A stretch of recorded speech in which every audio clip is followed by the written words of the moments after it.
Alright guys, so a few new products and a new case design that we're just releasing. So this is called our March case update. Basically, if you look down here, we've actually got our step-up converter built into the case. So this actually just sits in here. It's just a DC-DC converter. It's prefabricated and fused. We do sell these independently on our website. If that's what you want, you can just plug that directly into Starlink Mini. But this product was actually designed to go into a case. So if you have a look at the case design, it just has a cutout section where this can basically just sit in there, and it'll basically fit in perfectly.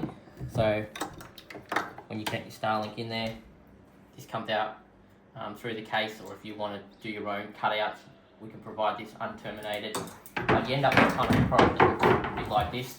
It's really simple. Once the lid goes on top, the Starlink goes inside. This gets mounted to your roof rack, and then you just run this down to your battery at your 12 volt.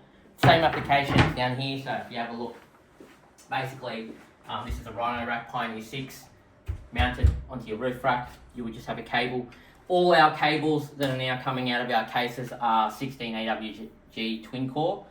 You can opt for 14 if you want, but there's no need for it with the amount of draw. And we have our ARB racks ready to go. Same thing. Normally what we'd say to people is, rather than having a long cable that comes out your case, you could have an Anderson that's mounted onto your roof rack, and then you can just plug it in and leave it connected like that, especially now that you have the step up inside. And yeah, if you have any questions or you need any Starlink products, we've got plenty of different customizable products, different range of options. So if you've got a customized setup, just send us an email, tell us what you've got. Even if it's a substandard like roof rack, maybe you've made your own rack system, just let us know the measurements and we can basically fabricate brackets. So once you get everything, you can just put it all together, plug in your 12 volt and you're online. Check us out, allterrain.com.au for all our products.